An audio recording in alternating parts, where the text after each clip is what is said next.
Welcome to the Balls Not Court podcast. Cortez Paulus here. I'm with Kevin Carter to my right-hand side. And I want to introduce to you our Balls Not Court first annual fantasy football champion, John Orr, before he says a word. My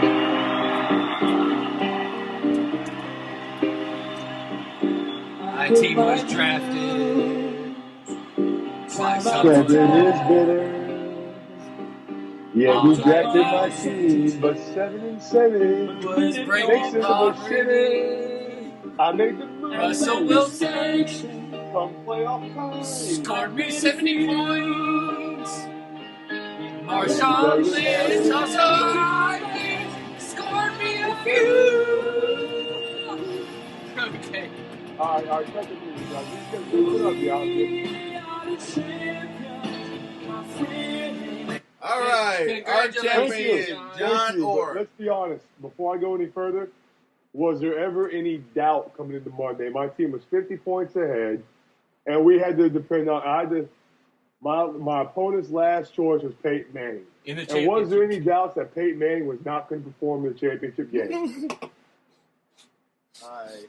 Even more irony, it was two Seattle Seahawks on the other side that ended Peyton's season once again. Can you figure it though? Everybody was in championship games in their fantasy league, and everybody was Peyton was like, yeah, but it is their championship game. So John does have a point. He choked away for every fantasy owner that had him. Hey, four picks in the fantasy game. That's pretty Manning, isn't it? Pick six too. That's pretty Manning, isn't it? Peyton tried to give away my game. He tried to give away in the other league. He tried to give Cincinnati enough points to beat me. Ass. Yeah, that TV show, That's So Raven? What's it called? That's So Manning. Well, just for all of them. I just want to say with Peyton is that he is now not the Manning that leading in interceptions. I told you. It is Peyton who's leading Eli in interceptions. He's not the same. So, well, let's go ahead and talk about that game last night. And Cincinnati 37, Denver 28. It wasn't even that close. Really, if you look over it, it wasn't even that close. Well, they scored 21 points in the third quarter. Yeah. it wasn't even that close. I mean, I can't fault Manning for one of those picks. One of those picks, Drake Kilpatrick physically ripped the ball out of Demaryius Thomas's hands. I've said it before. That was Pac-Man. That was Pac-Man Jones. Yep. Drake Kilpatrick had the pick six. Yep. I've said it before, and I'll say it again. Quarterback should not be faulted for every interception. Oh, no. And that one was clearly not Peyton's fault. The ball was there, and Thomas got it ripped out of his hands. Ripped. Literally physically taken like a purse out of his hands. Ripped. Like candy from a baby. The verdict's out. I got to call the Denver Broncos a little suspect this year, man. Heaven forbid if they got to go to New England and play this year in the playoffs, or if they got to go on the road.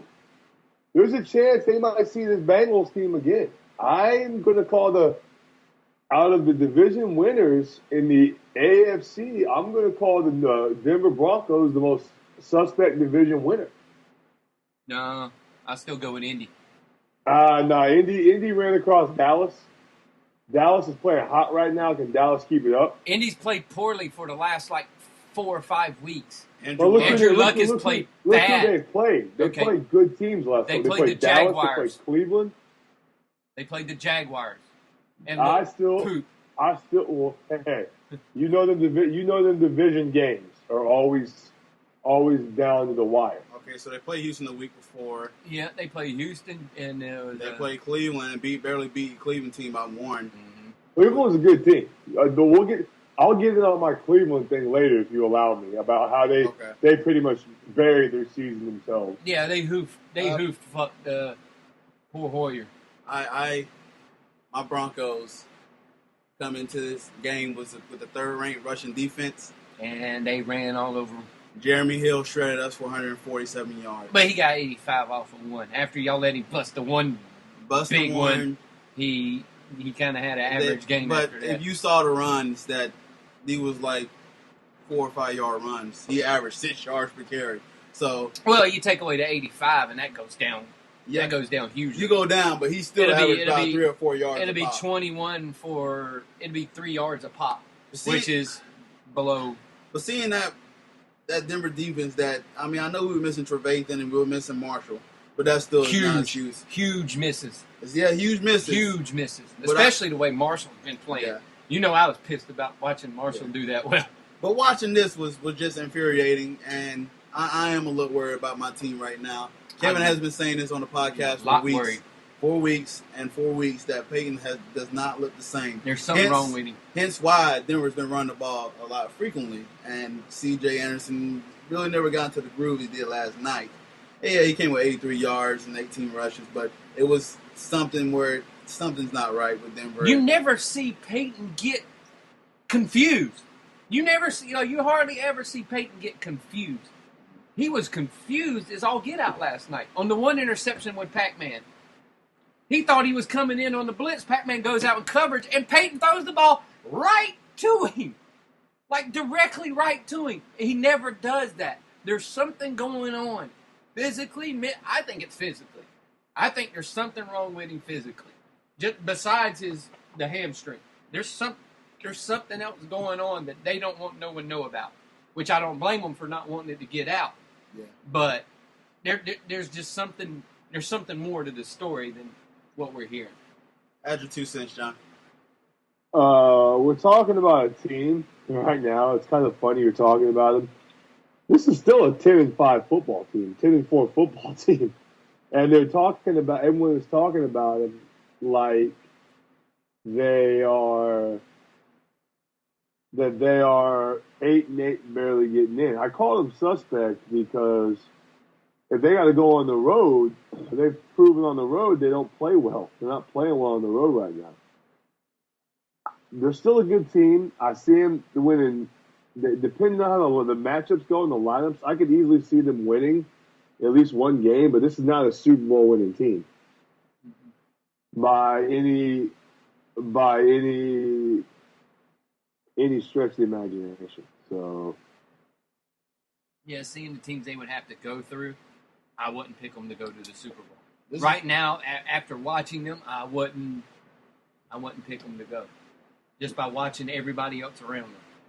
Yeah, this is a game that Denver needed to keep in pace to get home field. To get home field from New England, and with this loss, New England wins, so they can rest their starters, and which I doubt you want to keep that groove going. So, but yeah, this Denver right now is something where this is what gets me is that I would love to have last year's offense with this year's defense. I missed the running game that took their stretch last night, but the defense he threw all the marbles in the basket. And the marble I'm talking about John Elway. He threw the marbles in the basket on defense to help us because we got pretty much exposed last year on many teams as far as the passing defense. It's just it's painful to see as a fan.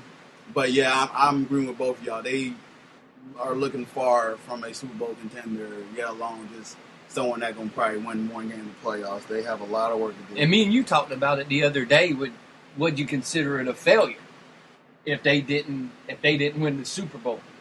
And you told me yes, you would consider it a failure if they didn't go and win the Super Bowl. So right now it's looking like you may have to be considering. Yeah. I mean, I don't.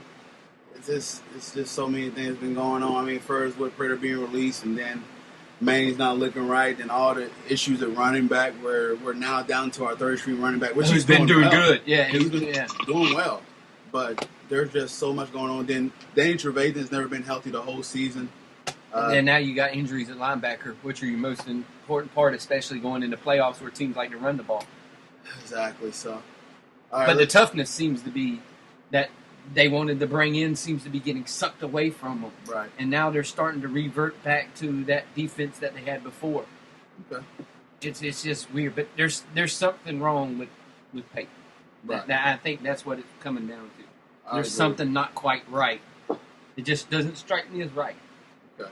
Let's move on. You guys got to look. He's 38 years old, too. It's not like he's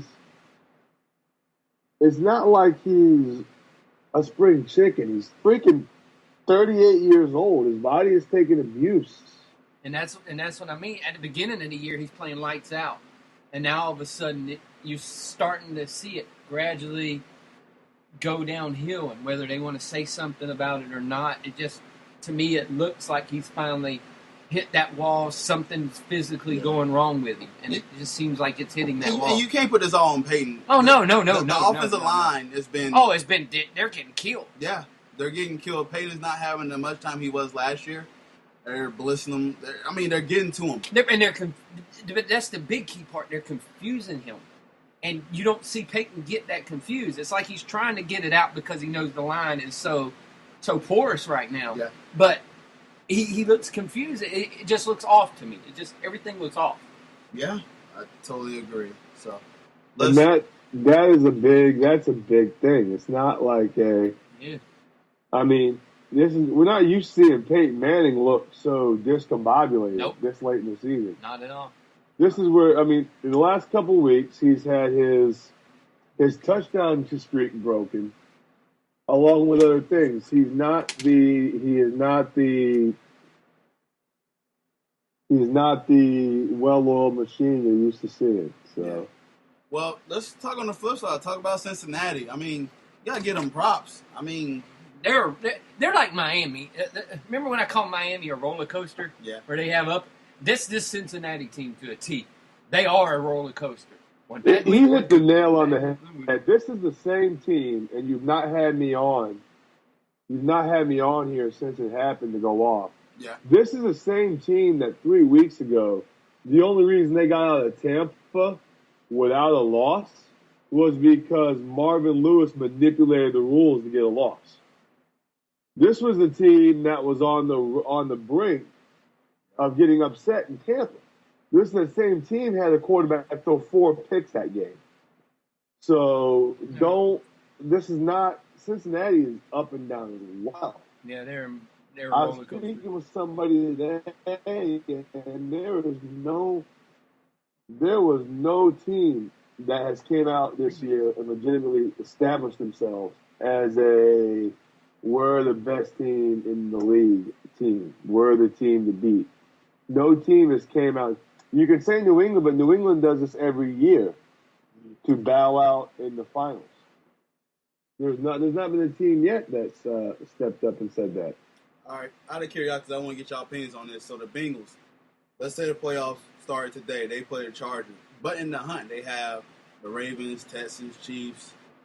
Can y'all... Well, the Bengals are in. Can they get there? I know they're in. The Bengals are in. Steelers are in. The only one that's not in is Chargers. Right. But I want to ask you, Bengals has been, the last few years, has not got that first win of the playoffs. Can they get their first win of the playoffs? Depending on who they play. With Andy Dalton at the helm? Depending on who they play. Because right now they'll play the Chargers. Right now they're going to get the number 6 seed because they'll be 3. But we don't know what happened this week because if Pittsburgh wins, Pittsburgh will get the division. Well, I guess my question to you, Kevin, which one is a favorable matchup for them? None of them because they're so up and down. They have to win. They have to get a home game for any matchup to be good for them. Their best matchup would be probably Houston. Well, yeah, think about it. This is the same team that got beat at home in cold weather last year by a Chargers team. Yep. And the Chargers seem to always be that team whenever they get into the playoff. But you got to look at the Chargers team this year. Phillip Rivers is hurt. You can see it in his face when he's taking hits and shots. He's hurt. Ryan Matthews has been out. They have to rely on Powell right now. Yeah. So it's one of those things to where not a lot of teams are really scary right now. If Pittsburgh loses and Pittsburgh gets the 6th seed and then they have to go play, this might be one of those they have to go play the Bengals in that week. Oh, Bengals are probably going to get beat by the Steelers. Right. This is one of those years, very well, like 2011, like 2006,